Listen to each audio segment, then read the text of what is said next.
सभी भक्तगण ध्यान दें, मैं श्रद्धा आप सभी को एक पावन कथा सुनाने जा रही है। कृपया मन और हृदय को शिव में कर इस सत्संग में डूब जाएं। जय भोलेनाथ। आज हम सब एकत्र हुए हैं महादेव की दिव्य कथा सुनने के लिए।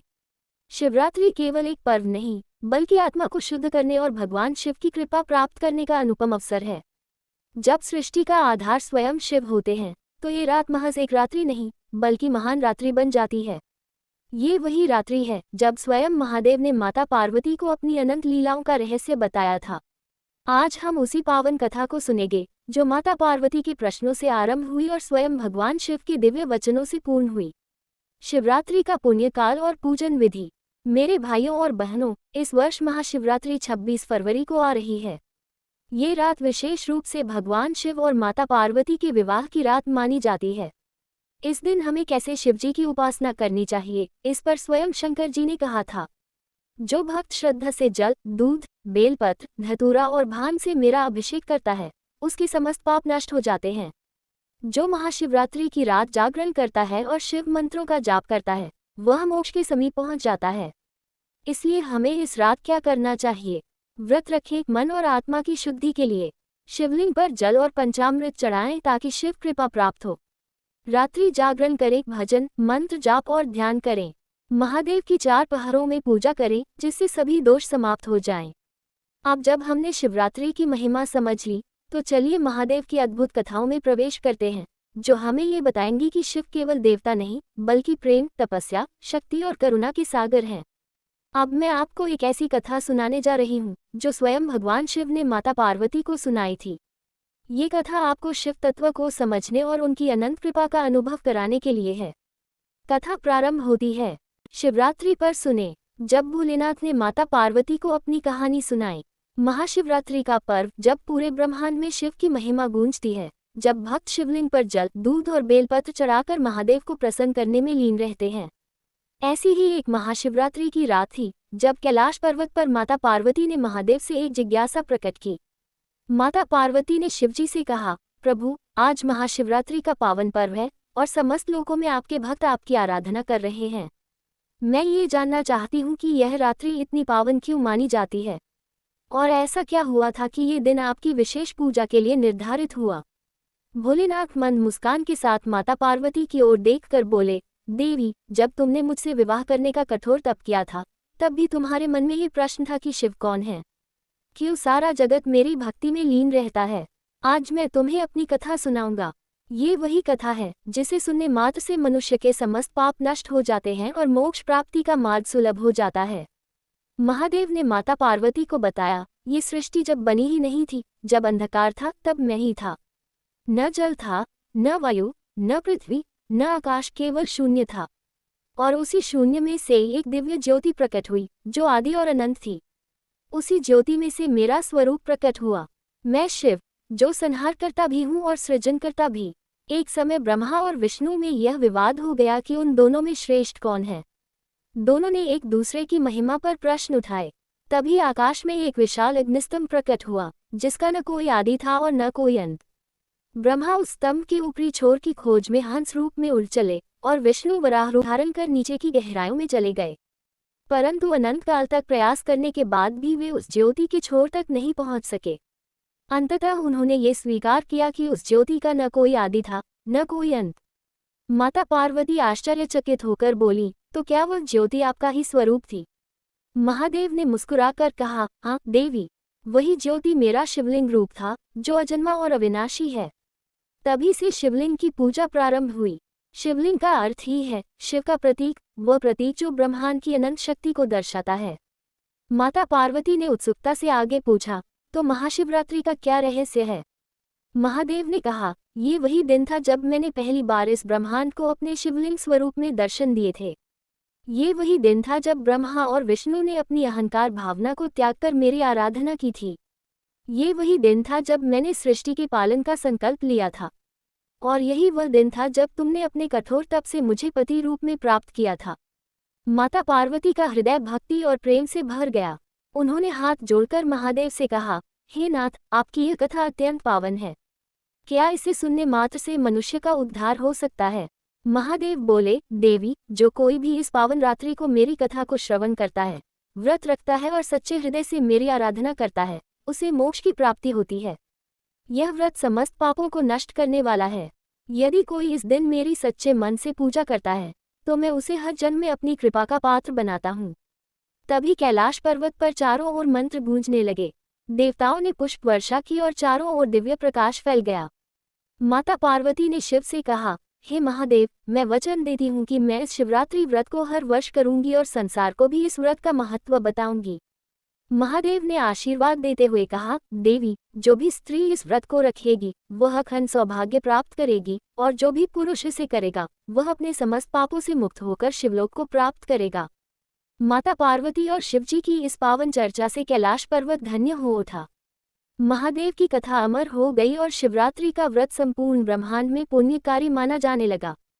तभी से भक्तगण हर वर्ष महाशिवरात्रि पर रात्रि जागरण करते हैं, महादेव की आराधना करते हैं और शिवलिंग पर जल, दूध, बेलपत्र अर्पित कर मोक्ष की प्राप्ति का मार्ग प्रशस्त करते हैं। जो भी इस कथा को पढ़ेगा या सुनेगा उसके जीवन में शिव कृपा सदैव बनी रहेगी। हर हर महादेव। शिवरात्रि की रात जब भगवान शंकर ने सबको चमत्कार दिखा दिया, बनारस का विश्वनाथ मंदिर शिवरात्रि के दिन अद्भुत आभा से जगमगा रहा था। लाखों श्रद्धालु, भक्त, साधु संत और अघोरी महादेव के दर्शन के लिए उमड़ पड़े थे। मंदिर के घंटे, घड़ियाल, हर हर महादेव के जयकारों और शिव तांडव स्तोत्र के गूंजते मंत्रों से पूरा शहर दिव्यता से सराबोर था। लेकिन उस भीड़ में एक व्यक्ति ऐसा भी था जो इस सब पर विश्वास नहीं करता था। उसका नाम था नीलकंठ। नीलकंठ एक शिक्षित व्यक्ति था, वैज्ञानिक सोच वाला, जो भक्ति को मात्र एक मानसिक संबल मानता था। वह हमेशा सोचता कि अगर भगवान होते तो संसार में इतना दुख क्यों होता, क्यों गरीब भूखे मरते हैं। अगर शिव सबसे शक्तिशाली हैं तो एक चमत्कार करके सबको सुखी क्यों नहीं बना देते। शिवरात्रि के अवसर पर नीलकंठ का एक मित्र राघव, जो घोर शिव भक्त था, उसे मंदिर ले आया। राघव ने कहा, बस एक बार शिवरात्रि की रात मंदिर में जागरण करके देखो, अगर तुम्हें कुछ महसूस न हो तो फिर कभी मत आना। नीलकंठ ने सोचा, ठीक है, देख लेते हैं, आखिर शिवरात्रि की रात में ऐसा क्या खास होता है। और इसी निर्णय ने उसकी पूरी जिंदगी बदल दी। मंदिर में एक अनोखी घटना। रात के 12 बजते ही मंदिर में रुद्राभिषेक शुरू हुआ।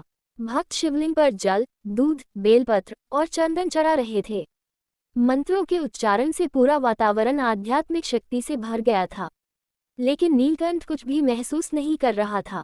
उसके लिए ये सिर्फ एक धार्मिक अनुष्ठान था। वह धीरे धीरे मंदिर के अंदर जाने लगा, लेकिन तभी एक अघोरी साधु उसके सामने आ गया। अघोरी की आंखें तेजस्वी थीं, चेहरा भस्म से सना था और वह एकदम शांत दिख रहा था। क्यों आए हो यहाँ? अघोरी ने पूछा। नीलकंठ ने हंसते हुए कहा, मैं देखना चाहता हूँ कि क्या सच में भगवान शिव कोई चमत्कार दिखा सकते हैं। अघोरी मुस्कुराया और बोला, शिव के चमत्कार देखने के लिए आंखों से नहीं, हृदय से देखना होता है। अगर तुम्हारी श्रद्धा सच्ची नहीं तो शिव कभी स्वयं को प्रकट नहीं करेंगे। नीलकंठ ने तर्क करते हुए कहा, अगर शिव सच में साक्षात हैं तो मुझे कोई ऐसा प्रमाण दो जिससे मैं मान लूं कि वो सच में यहाँ हैं। अघोरी ने उसकी आंखों में देखा और कहा, आज रात कुछ ऐसा होगा जिसे तर्क से समझा नहीं जा सकता, केवल महसूस किया जा सकता है। नीलकंठ हंसते हुए बोला, देखते हैं। शिवरात्रि का चमत्कार। रात के 3 बजे का समय था। मंदिर के अंदर हजारों लोग शिव की भक्ति में लीन थे। तभी अचानक शिवलिंग से एक अद्भुत प्रकाश निकलने लगा। पूरा मंदिर दिव्य प्रकाश से जगमगा उठा। भक्तों के हृदय में अपार आनंद भर गया। सभी श्रद्धालु एक साथ हर हर महादेव के नारे लगाने लगे। नीलकंठ अवाक था, उसे अपनी आंखों पर विश्वास नहीं हो रहा था। वह सोच रहा था कि यह सब किसी विशेष प्रभाव के कारण हो रहा होगा, शायद कोई वैज्ञानिक कारण होगा। लेकिन तभी कुछ ऐसा हुआ जिसे कोई भी तर्क से नहीं समझ सकता था। मंदिर के भीतर एक मृगतृष्णा जैसी झलक प्रकट हुई। शिवलिंग से निकलती रोशनी ने एक आकृति बना दी। नीलकंठ को ऐसा लगा जैसे स्वयं भगवान शंकर प्रकट हो गए हैं। त्रिशूल धारण किए, जटाओं में गंगाजल लिए, नीलकंठ कंठ में धारण किए विशाल ज्योतिर्मय स्वरूप। भगवान शिव ने मन स्वर में कहा, जो मुझे अनुभव करता है उसे किसी प्रमाण की आवश्यकता नहीं। जो प्रमाण चाहता है वह मुझे कभी अनुभव नहीं कर सकता। नीलकंठ स्तब्ध रह गया। वह पहली बार अपनी अकड़ छोड़कर घुटनों के बल गिर गया और उसकी आंखों से आंसू बहने लगे। हे महादेव, मुझे क्षमा करें। मैंने अपने अहंकार में आपको नकार दिया, लेकिन आज आपने मुझे साक्षात दर्शन दिए। भगवान शिव मुस्कुराए और देखते ही देखते उनकी झलक विलीन हो गई। शिवलिंग फिर से सामान्य हो गया, लेकिन नीलकंठ के हृदय में महादेव की छवि हमेशा के लिए बस गई। सुबह होने तक नीलकंठ पूरी तरह बदल चुका था। वह अब नास्तिक नहीं रहा, बल्कि महादेव का सच्चा भक्त बन गया था। उसने राघव से कहा, अब मुझे कोई प्रमाण नहीं चाहिए, मैंने शिव को अपने भीतर अनुभव कर लिया है। वह शिव भक्ति में लीन रहने लगा और अपने जीवन का हर पल भगवान शंकर के चरणों में समर्पित कर दिया। लोग आज भी उस घटना को याद करते हैं और कहते हैं, हर हर महादेव। कलयुग में भोलेनाथ का प्रसाद। जब एक नास्तिक ने शिवरात्रि मनाई और उसका जीवन बदल गया। बनारस के घाटों पर घूमते हुए धुंध में लिपटा एक व्यक्ति अपने भीतर न जाने कितनी उलझनों को समेटे अपने अस्तित्व से जूझ रहा था। उसका नाम था अभय, एक कट्टर नास्तिक जो ईश्वर, भक्ति, पूजा पाठ को मात्र अंधविश्वास मानता था। उसके लिए शिवलिंग सिर्फ एक पत्थर था, मंदिर मात्र एक व्यापारिक केंद्र और भक्ति केवल एक मनोवैज्ञानिक भ्रम। अभय का मन विज्ञान और तर्कों में उलझा था। उसने बहुत कठिनाइयों से पढ़ाई की थी और अब एक प्रतिष्ठित कंपनी में काम करता था, लेकिन जीवन में शांति नहीं थी। वह लाखों कमा रहा था, पर अंदर से खाली था। उसे अक्सर अनिद्रा, चिंता और डिप्रेशन घेरे रहते। उसका मानना था कि ईश्वर नहीं है, सब कुछ इंसान के कर्म और मेहनत पर निर्भर करता है। लेकिन उसे यह समझ नहीं आता था कि सब कुछ होते हुए भी वह अंदर से इतना अधूरा क्यों महसूस करता है। एक दिन शिवरात्रि के अवसर पर अभय अपने एक मित्र राघव से मिलने गया। राघव घोर शिवभक्त था और उस दिन उसने बड़े प्रेम से अभय को अपने घर बुलाया। राघव ने बड़े श्रद्धा से कहा, आज महाशिवरात्रि है, चलो हम भोलेनाथ के मंदिर चलते हैं। बस एक बार, बिना किसी विश्वास के भी तुम मेरे साथ चलो। अभय हंस पड़ा और बोला, मुझे इन सब चीजों पर बिल्कुल विश्वास नहीं। शिवलिंग पर जल चढ़ाने से कुछ नहीं होता और यह सब पुरानी मान्यताएं हैं। राघव ने मुस्कुराकर कहा, तो बस एक बार इसे भी एक प्रयोग की तरह देख लो। अगर कुछ महसूस न हो तो फिर कभी मत आना। अभय को लगा कि इसमें कोई नुकसान नहीं, तो वह पहली बार शिवरात्रि की रात मंदिर जाने को तैयार हो गया। शिवरात्रि की वह रात एक अद्भुत अनुभव। बनारस के प्रसिद्ध काशी विश्वनाथ मंदिर में शिवरात्रि की धूम मची थी। पूरा वातावरण हर हर महादेव के जयकारों से गूंज रहा था। मंदिर के घंटे, घड़ियाल, भक्तों की आस्था और भस्म से सजे साधु संतों का नृत्य, सब कुछ एक अलग ऊर्जा से भरा हुआ था। अभय ने जैसे ही मंदिर के द्वार में कदम रखा, उसे एक अजीब सी शांति का अनुभव हुआ। वहां की ऊर्जा कुछ अलग थी। वह इसे मात्र संयोग समझकर आगे बढ़ा। मंदिर में जल चढ़ाने की परंपरा थी। राघव ने कहा, अभय तुम बस एक बार जल चढ़ा दो, फिर तुम्हारी जो मर्जी हो, मानना या न मानना तुम्हारे हाथ में रहेगा। अभय ने अनमने भाव से जल लिया और शिवलिंग पर डाला। लेकिन जैसे ही जल शिवलिंग से होकर नीचे गिरा, उसे अपने भीतर एक अजीब कंपन महसूस हुआ। उसके हाथ कांप गए, आंखें बंद हो गईं और एक अद्भुत अनुभव होने लगा। उसने देखा एक अलौकिक दृश्य। शिव स्वयं उसके सामने खड़े थे। भोलेनाथ के जटाजूट से गंगाजल बह रहा था। उनके त्रिनेत्र से तेजस्वी प्रकाश निकल रहा था।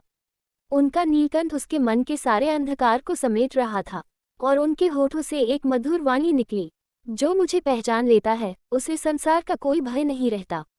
जिसने मुझे नहीं जाना, उसने अभी जीवन की सच्ची शक्ति को नहीं जाना। अभय की आंखों से आंसू बहने लगे। उसने अपने पूरे जीवन में पहली बार इतनी शांति और प्रेम का अनुभव किया था। मंदिर से लौटने के बाद अभय का जीवन पूरी तरह बदल गया। वह अब भी तर्कशील था, लेकिन उसका हृदय भी खुल चुका था। उसे समझ आ गया कि शिव मात्र किसी धर्म के देवता नहीं, बल्कि स्वयं चेतना का प्रतीक है। अब वह हर महाशिवरात्रि पर व्रत रखता, ध्यान करता और शिव की महिमा को अनुभव करता। जो व्यक्ति कभी शिव को पत्थर मानता था, वही अब कहता, शिव पत्थर में नहीं, बल्कि हर श्वास में बसते हैं। एक दिन राघव ने अभय से पूछा, तुम्हें शिव में विश्वास कैसे हुआ? अभय ने मुस्कुराकर कहा, जब मैंने पहली बार शिवरात्रि पर जल चढ़ाया, तब मुझे शिवरात्रि का असली प्रसाद मिला, आत्मिक शांति। आज अभय एक सफल इंसान ही नहीं, बल्कि एक संतुलित और शांत चित्त वाला व्यक्ति था। भोलेनाथ किसी भी रूप में मिल सकते हैं, बस एक सच्ची कोशिश करनी होती है। और यही था कलयुग में भोलेनाथ का प्रसाद। हर हर महादेव। रघुवंशी मंडल के सभी श्रद्धालु श्रोताओं का हृदय से धन्यवाद। आपने इस पावन कथा को अंत तक सुना, ये हमारी सबसे बड़ी प्राप्ति है। भगवान शिव की कृपा आप सब पर बनी रहे, आपकी हर मनोकामना पूर्ण हो और आपके जीवन में सुख समृद्धि बनी रहे। हमारे इस आध्यात्मिक परिवार से जुड़े रहने के लिए धन्यवाद। इसी तरह हमारे चैनल पर बने रहिए, हमारे साथ सनातन संस्कृति की दिव्य कथाओं का आनंद लेते रहिए। हर हर महादेव। जय श्री राम।